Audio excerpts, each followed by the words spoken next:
Bora falar das leituras concluídas em julho? Olá, leitores! Como estão vocês? Eu espero que estejam bem por aí. Aqui é a Jaque e esse vídeo é para falar sobre as leituras de julho. Julho foi um ótimo mês de leituras, melhorou um pouquinho com relação a abril, maio, junho, principalmente maio e junho, né, que foram meses bem ruins. E julho deu uma recuperada. Eu consegui fazer algumas leituras legais, avancei em algumas leituras que eu tava fazendo e concluí algumas que eu vinha fazendo já há um tempo. E eu vou falar um pouquinho aqui sobre cada uma delas. E se você gosta desse tipo de conteúdo, se inscreva aqui no canal, deixe um gostei nesse vídeo, comenta comigo sobre essas leituras, o que você leu, o que você gostaria de ler e também os detalhes que vocês gostariam de saber, para além do que eu vou comentar aqui sobre essas leituras concluídas. O primeiro livro que eu terminei de ler no mês de julho foi O Três Camadas de Noite, da Vanessa Bárbara. Teve resenha lá no Instagram e aqui no canal do YouTube também sobre o Três Camadas de Noite. Assistam, eu vou deixar linkado aqui na descrição para vocês conferirem. O Três Camadas de Noite é um romance bastante híbrido que fala sobre uma mãe com o seu filho, uma mãe que é escritora, que é artista. E essa mãe narra a vida do seu filho, o desenvolvimento da criança ao longo dos primeiros anos de vida, a inteligência e a sagacidade dessa criança. Fala sobre depressão e sobre autores, escritores que conviveram com a depressão. E é muito gostosa, pra mim foi uma experiência de leitura maravilhosa. O que ela traz aqui é uma visão, uma perspectiva diferente, que pra mim foi uma experiência super legal, super divertida, tem um humor bastante ácido que eu gosto e eu achei a pena da Vanessa Bárbara muito certeira, como eu já falei em outros momentos. E esse livro foi publicado pela Fósforo nessa edição super gostosinha e fica essa indicação, foi o primeiro livro que eu terminei de ler em julho. Eu também li no mês de julho o Helena Sabe, da Cláudia Pinheiro, publicado aqui no Brasil pela editora Morro Branco, com tradução da Elisa Menezes, e eu recebi esse livro via parceria com o Morro Branco e foi uma leitura muito legal. Eu devorei esse livro no final de semana, eu achei a escrita da Cláudia Pinheiro muito boa. Esse livro fala sobre uma mulher chamada Helena e ela convive com o mal de Parkinson e ela também convive com o luto da perda da sua filha Rita. E nesse livro aqui acompanhamos ela durante um dia e alguns desafios que ela vai viver nesse dia, algumas buscas que ela vai empreender, ao mesmo tempo que também acompanhamos um pouco das memórias e dos pensamentos da Helena e com isso também entendemos mais da personagem, mais da sua filha, mais da relação que elas tinham. E é uma leitura assim que me surpreendeu, tem um mistério aqui no livro, inclusive a Cláudia Pinheiro é conhecida pelos livros e os romances policiais. Diz aqui então que a Cláudia Pinheiro nasceu em Buenos Aires em 1960 e trabalha como escritora, dramaturga, roteirista de televisão e colaboradora em diversos meios de comunicação. É reconhecida internacionalmente pelos romances policiais e é uma das autoras mais traduzidas e publicadas junto com Borges e Cortázar, o que me deixou bastante surpresa. Então, legal conhecer mais uma autora argentina. A literatura argentina tem me surpreendido bastante e fica essa indicação do Helena Sabe para vocês. Eu terminei de ler em julho o Não Me Pergunte Jamais, da Natalia Ginzburg, nessa edição lindinha feita pela Inê, que o título fica na contracapa. E eu gosto muito da Natalia Ginzburg, é o segundo livro dela que eu leio. Esse aqui foi traduzido pela Júlia Scamparini e é mais um livro de ensaios e textos que a Natalia Ginzburg publicou ao longo de alguns anos, para ser mais específica, entre 1968 e 1970, no diário italiano La Stampa.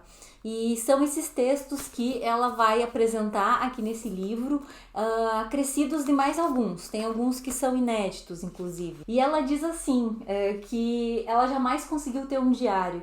Esses escritos talvez sejam algo semelhante a um diário, no sentido que fui anotando pouco a pouco o que ia lembrando e pensando. E por esse motivo, a ordem cronológica é a mais correta. Então ela foi deixando os textos na ordem cronológica.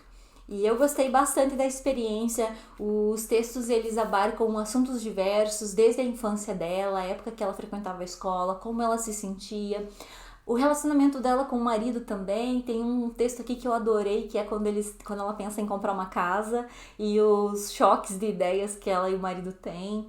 Eu gostei muito também quando ela reflete sobre o romance contemporâneo e ela leu 100 Anos de Solidão, do Gabriel Garcia Marques. Ela fica muito surpresa, muito impactada com esse livro. Ela reflete sobre Deus e a relação com Deus e o que significa acreditar em Deus em contraposição a quem não acredita. E eu acho ela fabulosa nas reflexões, mesmo naquilo que eu não concordo com ela ou que eu fico assim, será?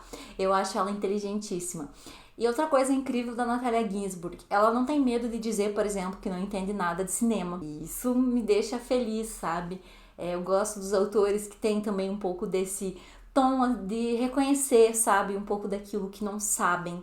Porque às vezes é difícil achar isso na intelectualidade, né? É difícil achar alguém que reconheça que não sabe sobre algo. E aqui temos então toda uma jornada de reflexões e de textos super límpidos, muito sensatos, muito certeiros da Natalia Ginzburg, eu recomendo. Tem um também sobre a Emily Dickinson, que eu adoro a Emily Dickinson, então foi incrível, um dos meus preferidos também. E vários textos maravilhosos aqui. Eu quero fazer uma resenha lá pro Instagram e também vou trazer esse livro aqui pro canal. Por quê? Porque ele é um dos 10 livros que eu escolhi para ler em 2024 e eu tô resenhando esses 10 livros aqui pro canal, inclusive. Então vai ter resenha completinha sobre Não Me Pergunte Jamais aqui e eu vou comentar mais sobre os meus ensaios preferidos que estão aqui nesse livro. Outro livro que eu terminei de ler no mês de julho foi Um Esboço do Passado, de Virginia Woolf, com tradução da Ana Carolina Mesquita, nessa edição publicada pela Nós Editora. E esse foi uma releitura desse livro que eu amo de paixão, uma releitura que eu fiz no Clube Labaredas, então foi um prazer imenso fazer essa releitura em 2024.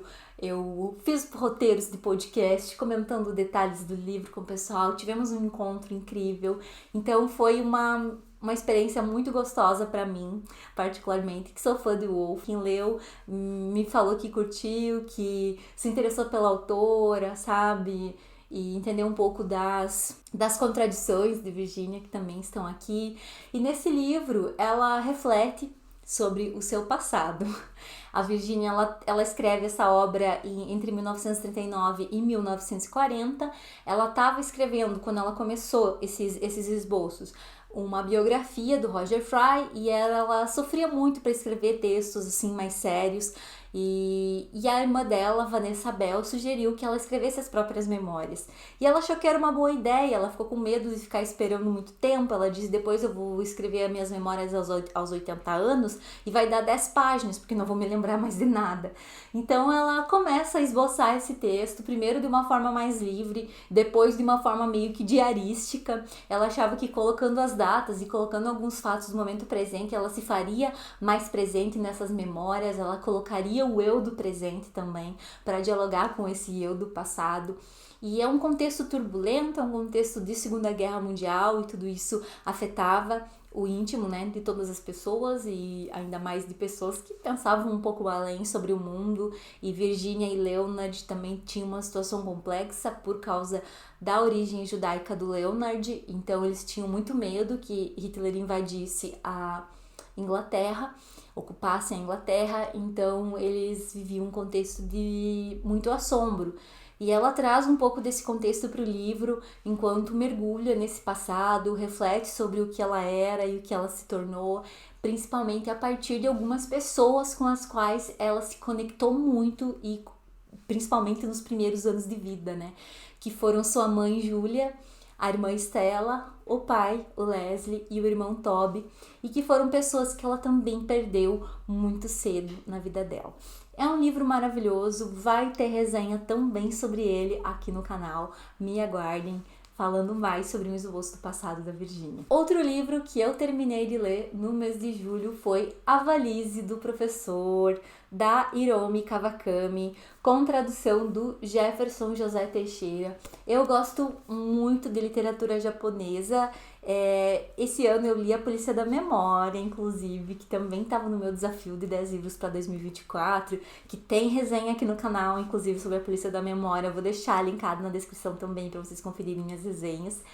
E aí, A Valise do Professor era um livro que eu queria ler até o final do ano, inclusive eu comentei na minha tag dos 50%, e eu já fiz a leitura no mês de julho, porque eu comecei a ler e simplesmente eu amei esse livro. Eu adorei estar nessa história, junto com essa personagem incrível. Ai, meu Deus, como é que é o nome dela? Que é a Tsuzukiko, e ela vai todo dia no bar do Satoru, e ela começa a encontrar nesse bar um homem que foi seu professor na época de escola, professor de língua japonesa. E aí eles começam a comer juntos e começam a construir uma relação de muita amizade, de muito carinho, e a fazer coisas legais juntos. E ambos são pessoas bastante solitárias. E é muito bonito esse livro, eu trago essa recomendação assim do fundo do coração para vocês. Eu acho que é uma leitura um pouco mais leve do que tantas outras, né, que lemos, dramáticas. As cenas são lindas, os cenários que ela constrói aqui são muito bonitos. Assim como as viagens que ela faz, muitas vezes para o passado, para a infância, também acabam ressoando um pouco dos monstros internos, das dificuldades que ela tem também, essa personagem. Então, é um livro que me trouxe muitas coisas boas, muitos sentimentos bons, e eu terminei bem emocionada. Então fica essa recomendação, foi mais um livro que eu li em julho e que eu espero poder falar mais lá no Instagram também, vai ter uma resenha sobre ele. Talvez eu faça uma resenha pra cá também, se vocês quiserem, me contem. Eu li também no mês de julho, assim que chegou, esse plaquetinho, que é o plaquete de poemas da Mar Becker, Cova Profunda é a Boca das Mulheres Estranhas. Eu comentei sobre esse livro que tinha chegado aqui no vídeo de Book Haul, e eu fiz a leitura, eu gostei bastante desse livro de poemas. Fala sobre mulheres emudecidas, fala sobre mulheres que têm voz e a necessidade também de dar voz às mulheres, ou das mulheres reivindicarem seu espaço e a sua própria voz. Fala sobre prazer, fala sobre alguns temas aí que às vezes ficam encobertos, relacionados a esse universo. E esses plaquetinhos do Círculo de Poemas são uma graça, eles vêm presos por uma cordinha assim, e eles não vêm com um grampo, nem com costura. Então, as folhas ficam soltinhas, são projetos poéticos, né? Um pouco mais curtos, livros com uma proposta específica e que geralmente são mais curtinhos, e eles vêm numa caixinha todo mês pela Círculo de Poemas, junto com um livro maior. Então, e daí vem o livro e o plaquete. Aliás, temos cupom do Jaque Livros para assinar o Círculo de Poemas nas modalidades semestral e anual. É o cupom de 15% Jaque Livros. Eu vou deixar aqui na descrição para vocês conferirem lá no site do Círculo de Poemas, para vocês conhecerem esse projeto incrível de colocar mais poesia na literatura brasileira, de divulgar mais poesia, de publicar mais poesia no Brasil. Eu sou muito fã do Círculo de Poemas, eu tenho alguns livros que eu adoro publicados pela Círculo de Poemas, eu espero ter mais, eu espero ter todos, na verdade, porque eu sou muito fã. Então confiram lá, e se vocês assinarem com o meu cupom, me contem, por favor. E eu recebi da editora Fósforo também Uma Mulher, da Annie Ernaux, que é esse livro da Nobel de Literatura, super famoso também, no qual ela fala da mãe, do seu relacionamento com a mãe, da mãe ao longo da vida até o fim, inclusive, né? Ela começa a escrever esse livro logo depois da morte da sua mãe, e aí ela vai explorar um pouco desse relacionamento, das dificuldades que elas tinham, das facilidades que elas tinham. E a tradução ficou por conta da Marília Garcia. A maioria dos livros da Ernaux publicados no Brasil pela Fósforo são traduzidos pela Marília Garcia direto do francês, e esse também seguiu a mesma linha. Eu gostei muito dessa leitura, foi uma leitura que eu fiz muito rapidamente. Eu gosto muito da Ernaux, né, desse diálogo que ela faz entre o individual e o social e o político. Aqui ela fala sobre a relação com a mãe, e ela sempre também inclui reflexões sobre a própria escrita. Inclusive ela começa a escrever esse livro num período que ela está ainda vivenciando o luto da perda da mãe e refletindo sobre tudo.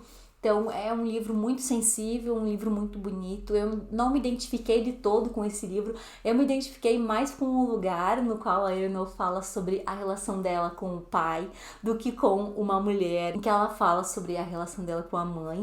Mas tá um chuchu também esse livro, eu recomendo. Quem gosta de Ernaux tem que ler esse livro. Mais uma obra da Annie Ernaux publicada no Brasil pela editora Fósforo. E essas foram as leituras que eu terminei no mês de julho. Eu espero que vocês tenham gostado desse vídeo. Deixem um gostei, comentem aqui comigo e compartilhem com alguém que vocês acham que também pode gostar desse vídeo. Um abraço e até o próximo.